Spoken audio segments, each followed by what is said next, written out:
at in this video to actually look at the mathematical aspect that our file has, but making use of the function, so a method called describe.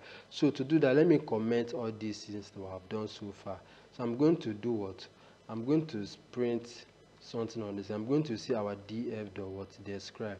This describe method is going to do what? It's going to provide all the basic descriptive statistic of our file that we're working with. So we're going to expecting to see those descriptive statistics like that of our mean, our max, our standard deviation. Those are basic descriptive statistics that is going to provide. You can see here, let me move this up. You can see here, you went through each of the column. This unit price, it talked that the count is 5,000 rows. The same thing for all of them. They have to be the same thing before the Pandas data frame can be able to work well.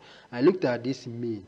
You can look at this mean of a gather. The mean of my total unit price is actually 251. Like how when we did that other ones, we did mean to actually do it by me. We were seeing that we're able to get this 251. And the standard deviation, how deviated they are, they may be particular value, or the when you align all the particular value, how well are they closely related, how well are they spread apart. That's actually what standard deviation is. And when you look at mean is actually the smallest. So yeah, mean is actually the smallest. This mean is different from this of our mean. This mean the smallest, and the maximum is actually this 4999.9. See, that's the maximum of our unit price. So for this of other, you can see that there's some columns that didn't actually show up here, that of the invoice ID, because they are not actually they are objects.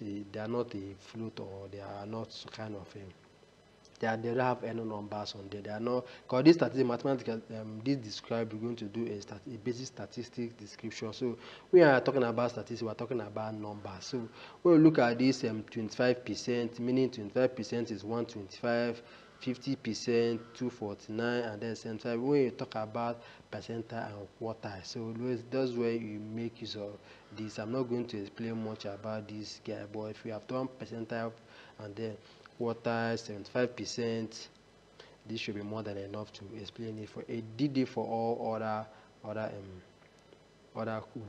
columns too, not just for the unit price. You can see for this of our quantity, the mean is 7, and then the minimum is 1, and the maximum is what, 14. So that should be enough to explain to you. And for this your total price, you can see the maximum here is, this is 6,000. 6,000. I can see currently I didn't see other column, but the column that are visible, this guy tend to be there. You can see that with this we can actually look at other things like that of the mass. It's easier for us to know which one is the maximum, which one is the minimum. So I think with this you talk more about what the descriptive is. This is more than enough to explain what it does not actually do much, but it does a lot. So I think this should be it for this video. If you enjoyed this video, don't forget to hit the subscribe button. I'll be happy to see you in the next video. Thank you for watching.